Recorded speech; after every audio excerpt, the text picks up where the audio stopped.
Hi friends, आज की इस वीडियो में बात करूंगा आप किसी मैट्रिक्स का एडजॉइंट कैसे फाइंड करोगे। एडजॉइंट कैसे फाइंड करोगे? एडजॉइंट ADJOINT एडजॉइंट, इस एडजॉइंट की बात करूंगा। मैट्रिक्स में एडजॉइंट फाइंड करने के लिए क्वेश्चंस आते हैं, ठीक है। Adjoint of a matrix matrix के ये टॉपिक है। एडजॉइंट कैसे फाइंड करोगे? तो एडजॉइंट फाइंड करने के लिए आपको दो चीज़ों की बहुत ज़रूरत होती है।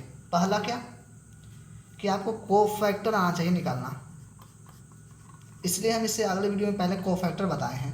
कोफैक्टर आना चाहिए आपको निकालना। कोफैक्टर, किसी मैट्रिक्स का कोफैक्टर किस तरह से फाइंड होते हैं। एंड एक चीज़ और क्या, एंड ट्रांसपोज किसी मैट्रिक्स का कोफैक्टर, ट्रांसपोज अगर आपको फाइंड करना आता है तो आप क्या करोगे? एडजॉइंट फाइंड कर लोगे। ठीक है, यही दो टॉपिक है। जब कोफैक्टर एंड ट्रांसपोज की बात होती है तो इसका डिफिनेशन क्या होगा?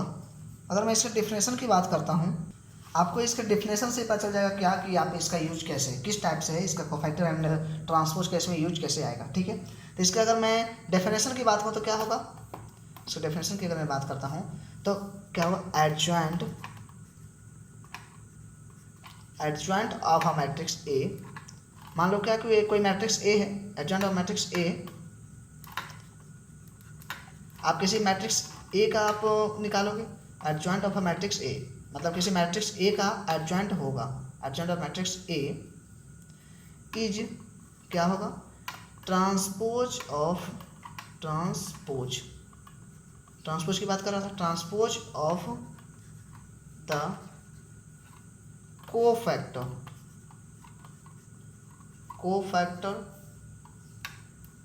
Of matrix. ठीक है, किसका? ए का। नहीं दिख रहा है, ये दिखे। ठीक है, इस टाइप से। मतलब क्या? एडजॉइंट किसी मैट्रिक्स ए का कब होगा, कैसे होगा? कोफैक्टर ऑफ मैट्रिक्स ए का ट्रांसपोज कर दो, हो गया। Adjoint of matrix A is equal to भी कर सकते थे transpose of the matrix cofactor of matrix, इतना निकालते हैं। तो अगर आप एडजॉइंट की बात करें तो इसे आप किस तरह से मतलब डिनोट तो करोगे ना, तो डिनोट कैसे करोगे आप? इट इज डिनोटेड बाई किस तरह से? ADJ, इस तरह से लिख दो एडजॉइंट। एंड ए की बात कर रहा हूँ इसलिए ए, मैट्रिक्स ए है तो ए, मैट्रिक्स बी है तो बी, एडजॉइंट ADJ इस टाइप से करके लिख देंगे। तो ठीक है, तो इसके और आगे बढ़ता हूँ। अगर देखता है इसे इस टाइप से, समझ लो इसको, मतलब इसी को हम इस टाइप से फॉर्मेट के टाइप से बनाता हूँ। समझ लो क्या कि कोई ए मैट्रिक्स है, ए मैट्रिक्स है तो उसके हर एक एलिमेंट होंगे ना स्मॉल लेटर में। पहले ही बात किए थे, उसके लेटर को स्मॉल इस टाइप से लिखते हैं। ठीक है, A11, A11, A12 इस टाइप से क्यों ले रहे हैं? क्योंकि इसके फर्स्ट एलिमेंट को A11, सेकंड एलिमेंट को A12, एंड इसके एग्जांपल्स पे आपको क्वेश्चन सॉल्व करके दिखा दूंगा। A12, A13, A13। ठीक है, एंड 303 कॉलम का लेता हूँ। एंड जरूरी होना चाहिए ये भी स्क्वायर मैट्रिक्स होना चाहिए। जहाँ भी ट्रांसपोज की बात हो रही है डेफिनेटली होना चाहिए क्या? ये स्क्वायर मैट्रिक्स होना चाहिए। इसलिए ट्रांसपोज की तो इसमें भी बात हो रही है, इसलिए स्क्वायर मैट्रिक्स जरूरी है। यहाँ तो स्क्वायर मैट्रिक्स जरूरी है। ठीक है, एंड और क्या होंगे? 821, 822, 823। ठीक है, 31, 32, 33। ठीक है, ये कोई मान लो क्या ये कोई मैट्रिक्स है। And according to this definition क्या होना चाहिए? कोफैक्टर होना चाहिए। कैसे? इस टाइप से, एक से यहाँ देखते हैं।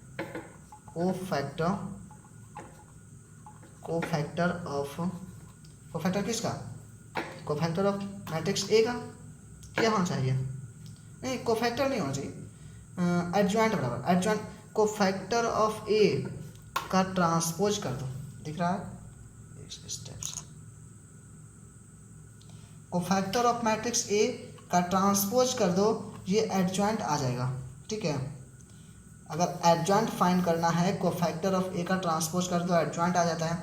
तो अगर ए ये है तो इसका कोफैक्टर क्या होगा? कोफैक्टर की अगर मैं पहले से बात कर रहा था, अगर यहाँ से हटा दे रहा हूँ, हालांकि वो बताने के लिए क्या था, तो इसका कोफैक्टर क्या होगा?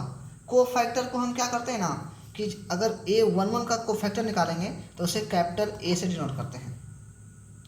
ए तो है बट उसे कोफैक्टर अगर फाइंड करता हूँ तो इसे कैपिटल ए डिनोट करते हैं एंड वहाँ 11 डाल देते हैं। ठीक है, उसी तरह से इसके कोफैक्टर की बात करें तो कोफैक्टर निकालना पड़ेगा।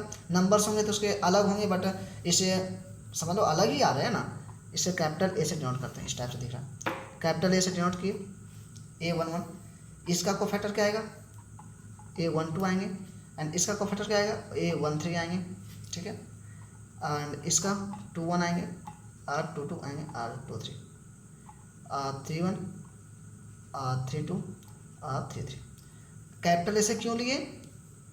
ए कोई मैट्रिक्स था, उसका ट्रांसपोज उसका अगर मैं कोफैक्टर निकाले तो उसके कैपिटल लेटर में आते हैं। कोफैक्टर को हमेशा कैपिटल लेटर से नोट करते हैं, एंड जिस एलिमेंट का निकाला जाता है उस एलिमेंट को उस टाइप से फिल किए, एंड इसका ट्रांसपोज कर दो, यही तो जो आएंगे वही तो एडजॉइंट होगा, यही है, ठीक है। तो इसका क्या आएंगे, इसका ट्रांसपोज अगर मैं करता हूँ तो क्या आएंगे, रो को कॉलम कर दो, A11, A12, A13, R11, R12, R13, इसे भी कर दो, R21, R22, R23, R31, R32, R33, ठीक है, R33, ये आएंगे हमारा एडजॉइंट आ जाएगा, ठीक है। समझ लिए पहले क्या था, डेफिनेशन दिए, डेफिनेशन के बाद हम अगर मैं एडजॉइंट की इस फॉर्मेट के टाइप से लिखा होता है, एडजॉइंट ए बराबर होता है कोफैक्टर ऑफ ए का ट्रांसपोज होता है, यहाँ तक ठीक है। एंड मान लो क्या कि ए कोई मैट्रिक्स है, इसके हर एक एलिमेंट है, अगर मैं इसका कोफैक्टर फाइंड किया तो कोफैक्टर को हमेशा कैपिटल लेटर से डिनोट करते हैं, एंड जिस एलिमेंट का फाइंड की वो लिखे, एंड उसका ट्रांसपोज करना ही तो एडजॉइंट हुआ। इसका ट्रांसपोज कर दिए, रो को कॉलम को कर दिए, एडजॉइंट आ गया। अब मैं इसके क्या एग्जाम्पल्स लेकर, नंबर्स लेकर करता हूँ, ठीक है, किस तरह से क्वेश्चंस आएंगे।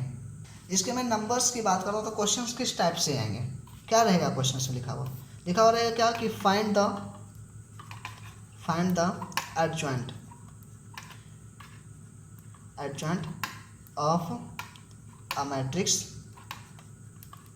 मैट्रिक्स किसका, कोई मैट्रिक्स दिया हुआ रहेगा, ए नहीं दिया हुआ रहेगा यहाँ पास, ठीक है।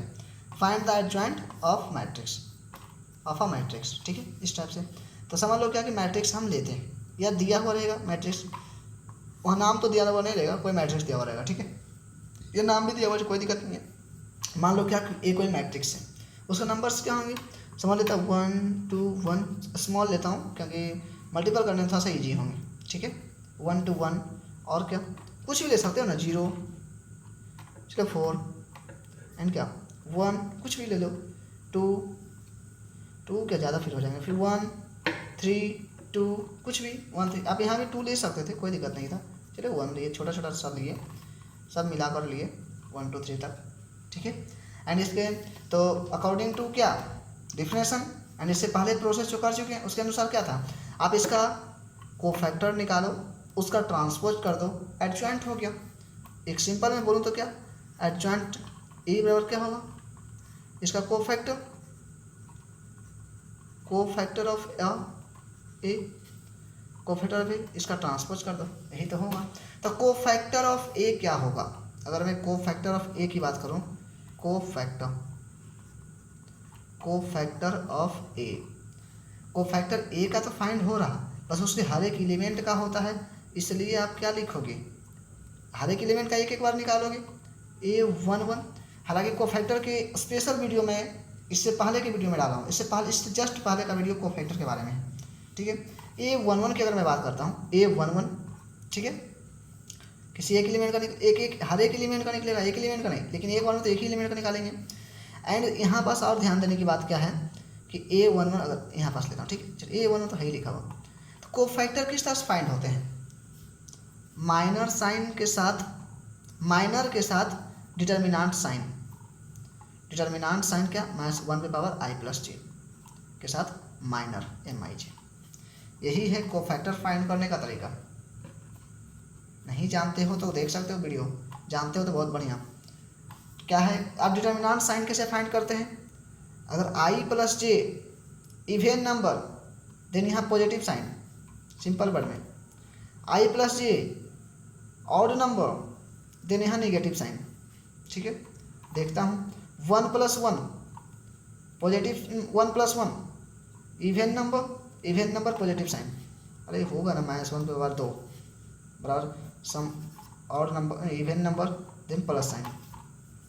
एंड माइनर कैसे निकालते हैं, एंड जिस भी अगर माइनर निकालने की बात करूँ तो उसके रिस्पेक्टिव रो एंड कॉलम को हाइड कर दो। 4 2 जा 8, 3 1 जा 3, 8 - 3 बराबर क्या +5। तो A11 का सिर्फ +5 आया अभी तक, लेकिन हमको क्या और भी निकालने हैं ना, A11 ठीक है। आप सिस्टमेटिक ढंग से A11 निकाले, आप फिर निकालना A12 A13 ठीक है। एंड दिखाता हूँ, यहाँ तक का प्रोसेस हम ऑलरेडी कर चुके हैं ठीक है। बोर्ड साफ करने के लिए हम यहाँ पास लिख चुके हैं ठीक है। यहाँ तक A11 फाइंड कर चुके थे, तो A12 फाइंड करो। A12 क्या 1 2 3 -1 पे और 3 even odd number negative sign. अब इसके बाद नहीं बताऊंगा, डायरेक्टली हम कर दूंगा ठीक है। इवन नंबर एंड इसका माइनर की बात करूँगा तो क्या होगा 1 2, ये हुआ 1, ये हुआ 2, 1 1 2 0 1 1 2 0 1 1 2 ठीक है। क्या होंगे माइनस तो रह जाएंगे, 0 - 1 0 - 1 -1 इससे +1। A12 हमारा आ गया A12, तो डायरेक्टली हम यहाँ पास लिख देता हूँ ना, तो सर A12 +1 आया ठीक है। A12 +2 कोई प्रॉब्लम, A12 +2 ठीक है। A12 +2 ही होगा ना, +2 नहीं, एक सेकंड 0 - 1 +1 था यार, +1 ठीक है। A12 +1 ठीक है। एंड A13 की बात करूँ 1 3 इसलिए पॉजिटिव साइन 1 3 3 0 0 मतलब 3 0 से मल्टीपल करें 0 -4 एंड +4 इसलिए -4 ठीक है। माइनस बाहर थे -4 3 1 का हो गया। 2 1 की बात करूँ दूसरा 2 1 की बात करूँ क्या होगा 4 - 3 1 2 1 3 इसे नेगेटिव साइन इसलिए क्या 4 - 3 1 -1। और 2 2 की बात करूँ आप हर एक को निकालोगे बढ़िया से, लेकिन आप इस तरह से भी लिख दो कोई दिक्कत नहीं है। हालांकि आप करते करते प्रैक्टिस आप इम्प्रूव कर सकते हो, आप इतना लिख सकते हो खुद से करते हो जैसे मैं कर रहा हूँ। A 2 2 इसे आप हाइड कर दो, इसे हाइड कर दो।